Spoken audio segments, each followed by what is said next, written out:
mas veja, a administração pública, quando sanciona, é punitivismo. Ela só quer punir. E do outro lado, né, vem aquele que pratica a infração e que merece alguma punição, evidentemente. Não, aqui não, violou devido ao processo legal e vem aquela ideia de garantismo.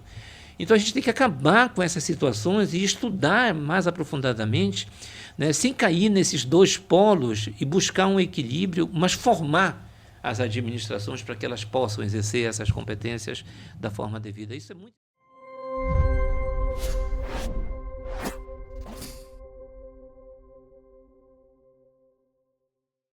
Idaçan, ela é importante justamente por essa questão da sistematização, porque desagregou do direito penal e tinha que ser mesmo por umas questões até ligadas à escolha legislativa, o próprio direito penal não consegue abarcar tudo, mas o direito penal, quer dê certo ou quer dê errado em alguns momentos, ele tem uma procedimentalização mais ou menos delimitada.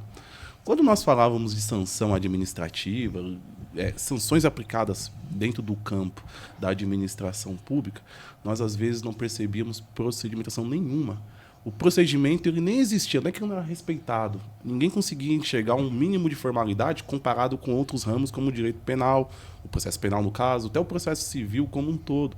E aí nós tínhamos uma interpretação, que hoje está superada, de que, por exemplo, numa licitação em que houve uma inexecução contratual, era possível você impedir que uma empresa contratasse com as 3 esferas dos entes federativos por uma inexecução contratual apurada no município, com todo respeito, de 5 mil habitantes, em que o servidor que apurou, ele não tinha qualquer afinidade com qualquer questão jurídica. Então nós precisamos aí realmente desbravar muitas coisas. E o professor, nessa observação, me lembrou disso, porque a sanção pode ser algo importante, algo que nós queremos estudar, mas a verdade é uma consequência, e talvez o mais importante do que isso é a gente entender como é que a gente chega lá e como é que a gente previne isso, né, professor?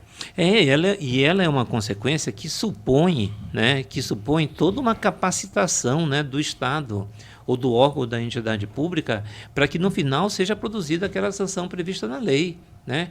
Então, supõe toda uma série de princípios que nós, no direito administrativo sancionador, ao longo dos últimos 20 anos, nós estudamos largamente. O Brasil também, a doutrina brasileira tem feito um esforço imenso em estudar esses princípios que impedem essa arbitrariedade na produção desse processo administrativo, esses princípios que a gente precisa capacitar toda essa máquina pública, para que essa máquina pública, os agentes conheçam como aplicar esses princípios esses que têm que gerar legislações específicas da matéria.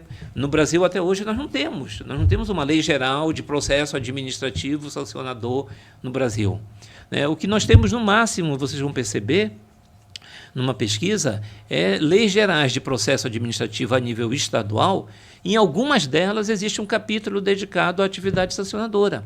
Isso já é um avanço, já é um grande avanço. Que se você for pensar, né, que a lei geral federal não tem, espera-se que tenha agora, com um projeto que, inclusive, né, Rafael conduziu brilhantemente a participação do Idaçan, numa consulta que foi feita a nível de Congresso Nacional, Senado Federal. O Idaçan até participou para a alteração desse novo projeto de lei geral da administração pública, de processo administrativo, e lá vai ter um capítulo próprio. Mas nós não temos, a realidade nossa, a verdade hoje é que nós não temos. Então, o Idaçan também vem para preencher isso, né? Vem para estimular esse estudo e também para propor capacitação. Como um instituto, e mais do que instituto, né? querendo formar uma massa crítica em relação ao estudo dessa matéria, né, querendo fugir daquilo que toda vez aparece nesse discurso. Não, mas veja, a administração pública, quando sanciona, é punitivismo. Ela só quer punir. E do outro lado, né, vem aquele que pratica a infração e que merece alguma punição, evidentemente. Não, aqui não, violou devido ao processo legal e vem aquela ideia de garantismo. Então a gente tem que acabar com essas situações e estudar mais aprofundadamente, né, sem cair nesses dois polos e buscar um equilíbrio, mas formar as administrações para que elas possam exercer essas competências da forma devida. Isso é muito importante que você falou, Micael. Nós não temos no Brasil. O Idaçan também veio com essa ideia de propagar não só que existe esse regime jurídico diverso do penal, mas, sobretudo, A partir do momento que você singulariza, a partir do momento que você olha e diz que esse regime é diferenciado e que existe todo um conjunto de operadores do direito que lidam no dia a dia com a atividade sancionadora, desde a fiscalização, desde o embargo, desde uma inspeção, desde esse momento até o final do processo, né, esses agentes precisam ter uma noção básica, mínima, do que é a atividade sancionadora e como ela repercute em direitos e garantias fundamentais. Então, esse é o equilíbrio.